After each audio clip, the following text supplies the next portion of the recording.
Hi, Jay here with Laguna Tools, and we've got one of our metal cutting bandsaws through our Dake division here today. This is the B7 bandsaw. It's going to come in two boxes like you see here, the main box with the main machine, and this part is the stand. I'm going to set the stand to the side here, start opening up the boxes, getting the saw out, and we're going to do a complete setup and run the saw for you here.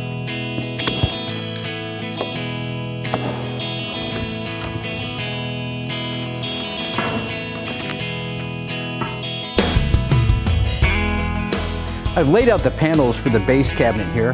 You'll see these two are the ones that were inside the box, and these two pieces are the side panels, and these were from their own separate box. And one thing you'll have to pay attention to is this V fold.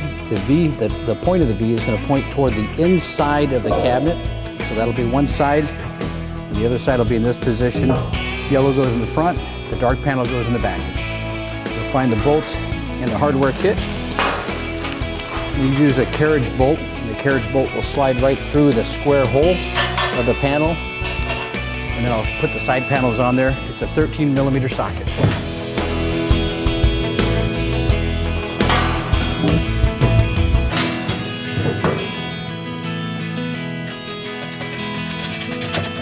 Get one nut started at each of the corners, and then come back and finish the bottom ones.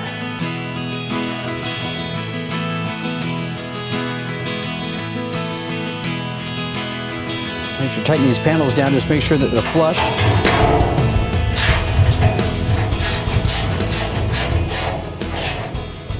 Okay, that's the last one. I've done the top and the bottom. You'll see that there's two holes on these flanges on the side, and you'll find these bolts that are in the kit. You put a washer on each one, and these ones will come up and thread into the bottom of the machine once you have it set on the cabinet. So far I've done all this by myself, but now I'm going to need a hand. This machine is heavy. 2 people can do a lift, 3 people make it a little bit easier, but make sure you don't strain yourself as you're lifting the machine up onto the cabinet. This will be the front, and the machine sides will go right here. The B7 is designed as a stationary machine where this cabinet just sits right on the ground. But you can also use one of our optional mobility kits to move the machine easily around your shop. Now is a good time to do that before you put the weight of the machine on there and try to lift it on here. So I've got the mobility kit set up. I'm going to go ahead and lift up the stand and drop it in place on the wheel kit here. All right, now that's all set. I'll keep it on these little pads right now so it doesn't move around. Now I'm going to get set up and drop the machine on top. Okay, I've got the machine just resting on top. I'm certainly glad I put it on this mobility kit. I'm going to set it on the pads. Now the machine is not fixed to the base yet. You can see that it slides around a little bit. And then what you want to do is kind of square it to the cabinet. And if you have a helper, the helper can help you move it around, but you'll square it to the cabinet, reach up and feel the hole through the bottom here, and take those 2 bolts, put one on either side, start the bolts, get them finger tight so you can move the other side if you need to, and then finally tighten those down.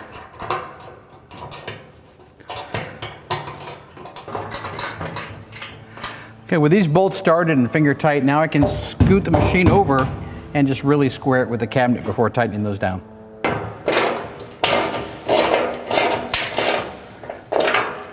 Now with the machine bolted down to the cabinet, I'm going to loosen up the vise and take away some of these packing materials. This tag is a warning tag, and it tells you that the blade is detensioned when the saw ships out. You'll want to apply proper tension before you use the saw. We'll remove this right now. And then finally, I'm going to go ahead and grab this handle. This handle fits into the crank here. I'll go ahead and install that now.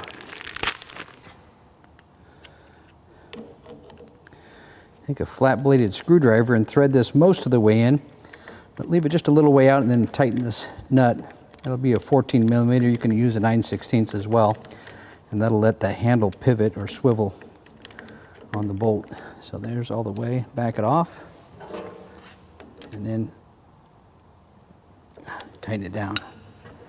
Perfect, it's ready to go. Well, now that we've got that done here, I'm going to go ahead and tilt this to the up position here. I'll grab the handle out here, pull this lock pin that keeps it in the down and horizontal position. That'll let the head rise up. You can also see when the head is in the up position, this is the pivot, so you can make angled cuts. This goes from 90 degrees all the way up through 60 degrees, so you can make some really steep cuts. There's a positive stop here at the 90 degree, and also another positive stop over here at the 60 degree mark. If you need to adjust those, you'll line the pointer up here, loosen up the little key right here with an Allen wrench, and then there's an eccentric here that you can rotate to change that degree and dial in that 0 point here. There's a nice pointer right here. When you have that in position, you can turn the lock handle and pivot it out of the way. Now, before I do any cutting, we're gonna have to fill up the coolant tank. The coolant tank is built into the cabinet itself here. There's a tank built inside. There's a screen in the back here to screen out metal chips. We're gonna go ahead and get that filled up before we do any cutting at all. Now, I've gone ahead and added some cutting fluid here, and the mix that I use here is a formula that you dilute, and you'll actually dilute it to the ratio that's recommended by the manufacturer of your cutting fluid. In my case, it was about 7 or 8 to 1. And I fill up the reservoir that's in the back portion of the tabletop here. There's a reservoir that's about the last quarter of the table. You'll see that there's a grate right here, and that's a drain that drains back into it, and it recirculates using the coolant pump that you'll see on the back corner. It'll travel up through this tube, up through the valve, and then finally through a nozzle that's right here that shoots the coolant onto the blade, and that'll lubricate the cut. The entire tabletop here is a great big tray that drains all that coolant back into the tank and recirculates it. And while you're cutting, you may see that you're gonna have some splashes or some coolant going around. There's a handy drip tray, and it just clips right onto the edge of the table, and it can be slid forward or back on either side to pick up some of those stray drips. The guides are upper and lower bearing style guides, and they have shields on them. The bottom one's got a shield to help keep metal debris off of it. The top one has the nozzle for the cooling system on it, and this can be adjusted to get that nozzle and the guides closer to your workpiece, and that'll put more coolant onto the blade near the workpiece so less of it drops off and keep your blade cooler. Once it's in that position, lock it down with a handle. If you need to put bigger stock in the machine, simply retract this back and lock it in this position. The coolant's gonna spray out right directly behind the guides here and allow it to flow down into the cut. As you bring your stock up here to the table surface, you'll see that it's got a nice milled surface here for the bottom and for the back of the vise. You'll see that there are slots that are into the table, and these are for doing through cuts of your material. As this blade comes down, it'll actually drop down below the surface of your material and of the table into these. These slots are set up here at 90 degrees, at 45, and then the maximum of 60. If you're doing other angled cuts, for example, a 22.5 or something like that, there are no slots in the table for those. Actually, while you make those cuts, you're gonna go down into this, and that's quite normal to end up with slices or cuts into here for other angles of cuts. The vise is heavy duty. You can see that the forward casting is massive here. This is cast iron up in the front, and it covers all the action inside the vise here. The rear fence is also cast iron, as well as the table. And then the forward fence here is aluminum, it's serrated, and it's also replaceable. It provides a lot of grip when you're clamping your projects. Finally, you can see that the action of the vise is very, very smooth as it travels up and down the ways, and that provides a lot of clamping force and a lot of accuracy for your cuts. The maximum blade width capacity is 3/4 of an inch on this saw, and that's fantastic because it gives you a lot of beam strength in the blade as you're coming down for the cut. But before you start cutting, you want to make sure that the blade is properly tensioned. You can see that this one is loose, and it's shipped loose. To tension the blade, there's a knob right here at the forward part of the saw. We'll go ahead and crank this blade up to tension. And you want just a little less than a 1/4 inch of deflection on the blade as you're pressing sideways on it. And that's right there. I've got about a 1/4 inch deflection here with moderate pressure, and that's when my thumbnail changes color. So now that the blade is tensioned, let's get some metal and start cutting.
you can see what a nice cut that is. And this is some pretty heavy wall tubing here. You can do thinner wall, you can do thick wall like this, or even some solid stock because this is a variable speed. You can arrange the speed for the type of material and the pitch of the blade that you're using to cut. Making a cut like this, especially if I'm on longer stock, is a lot easier if I'm set up with one of our XP roller tables. These are available in 14-inch or 20-inch width. This lets you move stock effortlessly into and out of your saw. Now, if you have any questions on this horizontal metal cutting bandsaw or any of our products, look us up on the web at lagunatools.com or at dakecorp.com. Thanks for choosing Laguna Tools.